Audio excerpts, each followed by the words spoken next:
Hello dynamic traders, welcome back. ನೋಡಿ, ಇವತ್ತು ಟ್ರೇಡರ್ಸ್ಗಳು ಯಾವೆಲ್ಲ ಮೇಜರಾಗಿ ಮಾಡುವಂಥ ಮಿಸ್ಟೇಕ್ಗಳೇನು ಮತ್ತು ಯಾವ ರೀತಿ ಕರೆಕ್ಷನನ್ನು ಮಾಡ್ಕೊಬೇಕು ಅಂತ ನಾನು ಕಂಪ್ಲೀಟಾಗಿ ತಿಳಿಸ್ಕೊಡ್ತೀನಿ. ನೋಡಿ, ಸ್ಟಾಕ್ ಮಾರ್ಕೆಟಲ್ಲಿ ನಾವು ಸಕ್ಸಸ್ ಆಗಬೇಕು ಅಂದ್ಕೊಂಡು ತುಂಬ ಜನ ಟ್ರೇಡರ್ಸ್ಗಳು ಬರ್ತಾರೆ, ಬಟ್ ಅದರಲ್ಲಿ ಉಳಿಯೋಂಥವ್ರ ಸಂಖ್ಯೆ ತುಂಬ ಕಡಿಮೆ. ಹಾಗಾದರೆ ಸಕ್ಸಸ್ಫುಲ್ ಟ್ರೇಡರ್ಸ್ಗಳ ಹ್ಯಾಬಿಟ್ಗಳೇನು ಅಂತ ನೀವು ಕರೆಕ್ಟಾಗಿ ಅರ್ಥ ಮಾಡಿಕೊಂಡ್ರೆ ನೀವು ಕೂಡ ಒಬ್ಬ ಒಳ್ಳೆ ಸಕ್ಸಸ್ಫುಲ್ ಟ್ರೇಡರ್ ಆಗ್ಬೋದು. ಸೊ ಮೇಯ್ನ್ ನೀವು ಏನು ಮಾಡಬೇಕಂತ ನಾನು ಹೇಳ್ತೀನಿ ಕೇಳಿ. ಬರೆಯೋದನ್ನು ರೂಢಿ ಮಾಡ್ಕೊಳ್ಳಿ. ಏನು ಬರೆಯೋದು ಸರ್ ಅಂದರೆ, ನೀವು ಟ್ರೇಡಿಂಗ್ ಮಾಡ್ತಾ ಇರ್ತೀರಲ್ವಾ, ಅವತ್ತೊಂದು ದಿನ ನಿಮಗೆ ಲಾಸ್ ಆಗ್ಬೋದು ಅಥವಾ ಪ್ರಾಫಿಟ್ ಆಗ್ಬೋದು, ಎರಡರಲ್ಲಿ ಒಂದು ಆಗುತ್ತೆ. ಸೊ ಅದನ್ನು ನೀವು ಒಂದು ಸಪ್ರೇಟ್ ಒಂದು ಬುಕ್ಕನ್ನು ಇಟ್ಕೊಂಡು ಅವತ್ತೊಂದು ದಿನ ನಿಮ್ಗೆ ಏನೆಲ್ಲ ಎಕ್ಸ್ಪೀರಿಯನ್ಸ್ ಆಯಿತು ಅಂತ ನೀವು ಬರೀರಿ. ನೀವು ಲಾಸ್ ಮಾಡ್ಕೊಂಡಿದ್ರೆ ನೀವು ಎಲ್ಲಿ ನೀವು ಮಿಸ್ಟೇಕನ್ನು ಮಾಡಿದ್ರಿ, ಯಾವ ರೀಸನ್ಗೋಸ್ಕರ ನಿಮಗೆ ಲಾಸ್ ಆಯಿತು, ನೀವು ಏನು ತಪ್ಪು ಮಾಡಿದ್ರಿ ಅವತ್ತೊಂದು ದಿನ, ಅದನ್ನು ಕಂಪ್ಲೀಟಾಗಿ ಬರೀರಿ. ನೀವು ಪ್ರಾಫಿಟ್ ಆದಾಗಲೂ ಅಷ್ಟೇ, ನೀವು ಯಾವತ್ತೊಂದು ದಿನ ಯಾವ ರೀತಿ ನೀವು ಟ್ರೇಡ್ ಮಾಡಿದ್ರಿ, ಏಕೆ ಪ್ರಾಫಿಟ್ ಆಯಿತು, ಹೇಗೆ ಪ್ರಾಫಿಟ್ ಆಯಿತು ಅಂತ ಒಂದು ಬುಕ್ಕಲ್ಲಿ ಸಪ್ರೇಟಾಗಿ ಇದಕ್ಕೋಸ್ಕರನೇ ಒಂದು ಬುಕ್ ಇಟ್ಕೊಂಡು ನೀವು ಬರೀರಿ. ಅವತ್ತಿನ ದಿನ ಏನೇನೆಲ್ಲ ಆಯಿತು, ನಿಮ್ಮ ಟ್ರೇಡಿಂಗ್ ಸಿಸ್ಟಮು ನಿಮಗೆ ಯಾವಾಗ ಬೈ ಎಂಟ್ರಿ ಕೊಡ್ತು, ನೀವು ಎಲ್ಲಿವರೆಗೆ ಪೊಸಿಷನ್ನ ಹೋಲ್ಡ್ ಮಾಡಿದ್ರಿ, ಎಷ್ಟು ಪ್ರಾಫಿಟ್ ಅವ್ರಿಗೆ ನೋಡಿದ್ರಿ, ಕೊನೆಗೆ ಎಷ್ಟು ಪ್ರಾಫಿಟನ್ನು ಉಳಿಸ್ಕೊಂಡ್ರಿ ನೀವು, ಇದನ್ನೆಲ್ಲ ಕಂಪ್ಲೀಟಾಗಿ ಬರೆಯುವಂಥ ರೂಢಿನ ನೀವು ಇಟ್ಕೊಳ್ಳಿ. ನೀವು ಬರೆದಿದ್ದ ತಕ್ಷಣ ನಿಮಗೆ ನೀವು ಮಾಡಿದ ತಪ್ಪನ್ನು ನೀವು ಇನ್ನೊಂದು ದಿನ ಮಾಡಲ್ಲ ಅಂತ ಹೇಳ್ತಿಲ್ಲ. ಓಕೆ, ಈಗ ನೀವು ಬರ್ಕೊಂಬಿಟ್ಟಿರ್ತೀರ, ನೀವು ಏನೋ ಒಂದು ಮಿಸ್ಟೇಕ್ ಮಾಡಿರ್ತೀರ ಅವತ್ತಿನ ದಿನ, ಆ ಮಿಸ್ಟೇಕಿಂದ ನಿಮಗೆ ಎಷ್ಟೋ ಲಾಸ್ ಆಗಿರುತ್ತೆ. ಇಲ್ಲಪ್ಪ, ನಾನು ಇನ್ನೊಂದು ದಿನ ಈ ಮಿಸ್ಟೇಕನ್ನು ನಾನು ಮಾಡೋದೇ ಇಲ್ಲ, ನಾನು ಈ ರೀತಿ ಲಾಸ್ ಮಾಡ್ಕೊಳ್ಳೋದೇ ಇಲ್ಲ ಅಂತ ನೀವು ಯಾವುದೇ ರೀತಿ ಬರೆದಿದ್ರು ಕೂಡ ನೆಕ್ಸ್ಟ್ ಟ್ರೇಡಿಂಗ್ ಡೇ ದಿನ ಬಂದಾಗ ಅಥವಾ ನೆಕ್ಸ್ಟ್ ಯಾವಾಗಾದರೂ ಮತ್ತೆ ಟ್ರೇಡಿಂಗ್ ಮಾಡುವಾಗ ನೀವು ಅದೇ ಮಿಸ್ಟೇಕನ್ನು ಖಂಡಿತ ಮಾಡ್ತೀರಾ, ನೀವು ಮಾಡಲ್ಲ ಅಂತ ಹೇಳ್ತಿಲ್ಲ. ಬಟ್ ನೀವು ಬರಿತಾ ಹೋದಂಗೆ ನಿಮಗೆ ಆವಾಗ ನಿಮಗೆ ಒಂದು ನಂಬರ್ ಆಫ್ ಎರರ್ಸು ಕಡಿಮೆ ಆಗ್ತಾ ಹೋಗುತ್ತೆ. ನೀವು ಬರೆದಿದ ತಕ್ಷಣ ಅದನ್ನು ತಪ್ಪೇ ಮಾಡಲ್ಲ ಅಂತ ಹೇಳ್ತಿಲ್ಲ, ಬಟ್ ಇನ್ನೊಂದು ದಿನ ತಪ್ಪು ಮಾಡ್ತಾ ನೀವು ಬರಿತಾ ಆ ಮಿಸ್ಟೇಕಿಂದ ನೀವು ಸ್ವಲ್ಪ ದೂರ ಬರ್ತಾ ಇರ್ತೀರ. ಸೊ ಅದರಿಂದ ನೀವು ಬರೆಯುವಂಥ ರೂಢಿನ ಇಟ್ಕೊಳ್ಳಿ, ಸಪ್ರೇಟಾಗಿ ಒಂದು ಬುಕ್ ಇಟ್ಕೊಳ್ಳಿ. ಟ್ರೇಡಿಂಗೋಸ್ಕರನೇ ನೀವು ಏನು ಮಿಸ್ಟೇಕ್ ಮಾಡಿದ್ರಿ ಅವತ್ತಿನ ದಿನ, ಪ್ರಾಫಿಟ್ ಆದಾಗ ಏನು ಸರಿ ಮಾಡಿದ್ರಿ, ಇದನ್ನೆಲ್ಲ ಒಂದು ಕಡೆ ನೀವು ಬರಿತಾ ಹೋಗಿ. ಸೊ ಆವಾಗ ನಿಮಗೆ ಕಂಪ್ಲೀಟಾಗೂ ಕೂಡ ನಿಮಗೆ ಒಂದು ಒಳ್ಳೆ ಮೆಚುರಿಟಿ ಬರ್ತಾ ಹೋಗುತ್ತೆ. ಸೊ ಇದು ಮೊದಲನೇ ಪಾಯಿಂಟ್. ಎರಡನೇ ಪಾಯಿಂಟ್ ನಾನು ಹೇಳ್ತೀನಿ ಕೇಳಿ. ಎರಡನೇ ಪಾಯಿಂಟ್ ಏನಂದರೆ, ಅರ್ನ್ 1 lakh ಇನ್ 1 day. ಅಂದರೆ ಒಂದು ದಿನಕ್ಕೆ ನೀವು 1 ಲಕ್ಷ ದುಡಿಬೋದು, ಈ ಸ್ಟ್ರಾಟಜಿನ ಬಳಸಿ ಅಂತೇಳಿ ತುಂಬ ಜನ ವಿಡಿಯೋ ಮಾಡ್ತಾ ಇರ್ತಾರೆ. ಸೊ ನೀವು ಅದಕ್ಕೆಲ್ಲ ನೀವು ಮರಳಾಗಕ್ಕೆ ಹೋಗಬೇಡಿ, ಅರ್ಥ ಮಾಡ್ಕೊಳ್ಳಿ. ಒಂದು ದಿನಕ್ಕೆ 1 ಲಕ್ಷ ಮಾಡೋಂಗಿದ್ದಿದ್ರೆ ಟ್ರೇಡಿಂಗಲ್ಲಿ ನಾರ್ಮಲ್ ಟ್ರೇಡರ್ಸ್ಗಳು, ಸ್ವಲ್ಪ ದೊಡ್ಡ ಟ್ರೇಡರ್ಸ್ಗಳೆಲ್ಲ ಇದಕ್ಕಿಂತ ಜಾಸ್ತಿನೇ ಮಾಡ್ತಾರೆ ಅವ್ರ ಕ್ಯಾಪಿಟಲ್. ಅದು ನಾನು ಹೇಳ್ತಾ ಹೋಗ್ತೀನಿ ಏನಿಗೆ ಯಾವ ರೀತಿ ಅಂತ. ನೋಡಿ, ನಾರ್ಮಲಾಗಿ ಟ್ರೇಡ್ ಮಾಡೋಂಥವ್ರು ದಿನಕ್ಕೆ 1 ಲಕ್ಷ ಮಾಡ್ತೀನಿ ಅಂತ ನೀವು ಅನ್ಕೊತಾ ಇದ್ರೆ, ಆ ಥರ ಲಕ್ಷ ಮಾಡೋಂಗಿದ್ದಿದ್ರೆ ಎಲ್ಲ ಏನಕ್ಕೆ 7,000 8,000ಕ್ಕೆಲ್ಲ ಗಾರ್ಮೆಂಟ್ಸ್ಗೆ ಹೋಗಿ ದುಡಿತಾ ಇದ್ರು, ಎಲ್ಲ ಒಳ್ಳೊಳ್ಳೆ ಕೋರ್ಸ್ ಎಜುಕೇಷನನ್ನು ಮಾಡ್ಕೊಂಡು ಏನಕ್ಕೆ ಝೊಮ್ಯಾಟೊ ಸ್ವಿಗ್ಗಿ ಅಂದ್ಕೊಂಡು ಹೋಗ್ತಾ ಇದ್ರು 15,000-20,000ಕ್ಕೆ, ಏನಕ್ಕೆಲ್ಲ ವಾಚ್ಮೆನ್ ಕೆಲ್ಸಕ್ಕೆ ಹೋಗ್ತಾ ಇದ್ರು, ಏನಕ್ಕೆ ಕೂಲಿ ಕೆಲ್ಸಕ್ಕೆ ಹೋಗ್ತಾ ಇದ್ರು. ಅರ್ಥ ಮಾಡ್ಕೊಳ್ಳಿ. ದುಡಿತಾರೆ, ಇಲ್ಲ ಅಂತಲ್ಲ, 1 ಲಕ್ಷ ಅಲ್ಲ, 10 ಲಕ್ಷ ಅಲ್ಲ, 1 ಕೋಟಿ ದುಡಿತಾರೆ ಒಂದು ದಿನಕ್ಕೆ. ಬಟ್ ಏನಂದರೆ, ನೀವು ಎಷ್ಟನ್ನು ಎಕ್ಸ್ಪೆಕ್ಟೇಷನ್ ಮಾಡ್ತಾ ಇದ್ದೀರಾ ಅಷ್ಟು ರಿಸ್ಕನ್ನು ನೀವು ತಗೊಳಕ್ಕೆ ರೆಡಿ ಇದ್ದೀರಾ ಅಂತ ಯೋಚನೆ ಮಾಡಿ. ಮೊದಲು ನೀವು 1 ಲಕ್ಷ ಆಯ್ತಪ್ಪ, ದಿನಕ್ಕೆ 1 ಲಕ್ಷ ನೀವು ದುಡಿತೀನಿ ಅಂದರೆ ದಿನಕ್ಕೆ 1 ಲಕ್ಷ ಕಳ್ಕೊಳಕ್ಕೆ ರೆಡಿ ಇದ್ದೀರಾ ನೀವು? ದಿನಕ್ಕೆ 1 ಲಕ್ಷ ಕಳ್ಕೊಳಕ್ಕೆ ನಾನು ರೆಡಿ ಇದ್ದೀನಿ ಅಂದರೆ ಆಯಿತು, ನಾನು ದಿನಕ್ಕೆ 1 ಲಕ್ಷ ನಾನು ಎಕ್ಸ್ಪೆಕ್ಟೇಷನ್ ಮಾಡ್ತೀನಿ ಅಂತ ಅನ್ಕೊಳ್ಳಿ.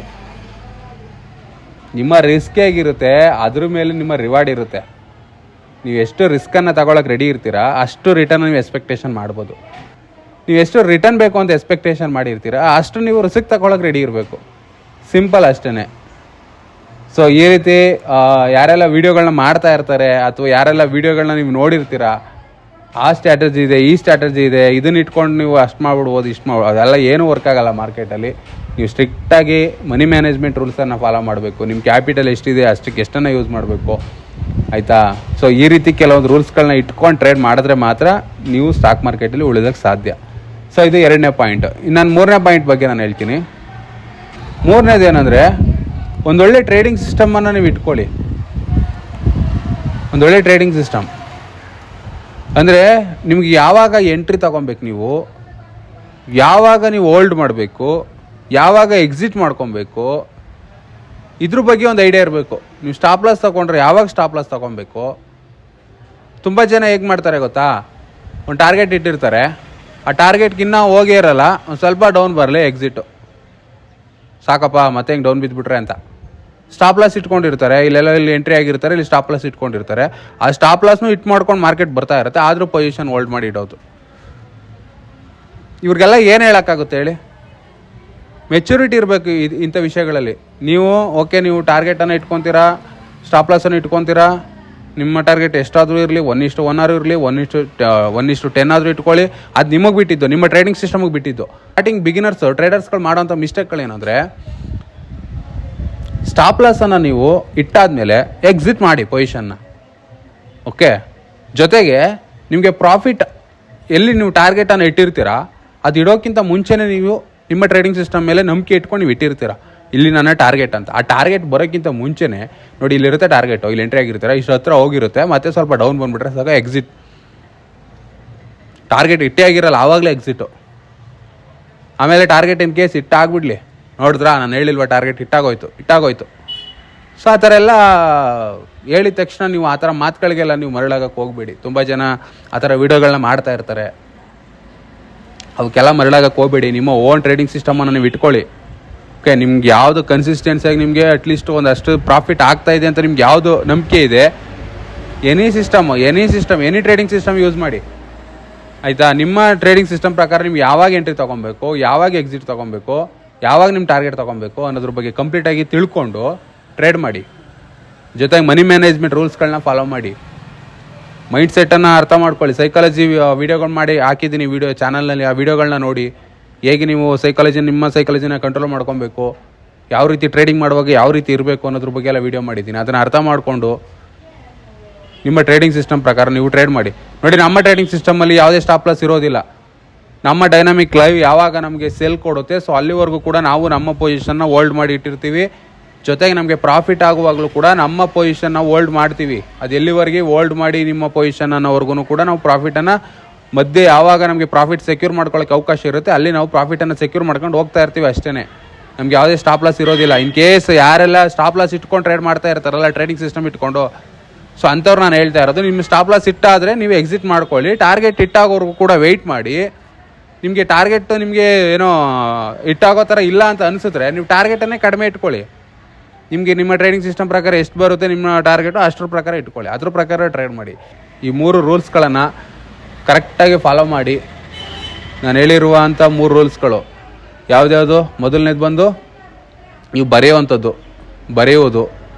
ಓಕೆ, ಎರಡನೇದು ಬಂದು 1 ಲ್ಯಾಕ್ ಎಲ್ಲ ಮಾಡೋದೆಲ್ಲ ಸುಳ್ಳು, ಅದು ಆಯಿತಾ? ನಾರ್ಮಲ್ ಟ್ರೇಡರ್ಸ್ಗಳು ಹೇಳ್ತಾ ಇರೋ, ದೊಡ್ಡ ಟ್ರೇಡರ್ಸ್ಗಳು ಮಾಡ್ತಾರೆ, ಇದಕ್ಕಿಂತ ಹತ್ರಷ್ಟು ಮಾಡ್ತಾರೆ, ಅದು ಹೇಳ್ತಾ ಇಲ್ಲ.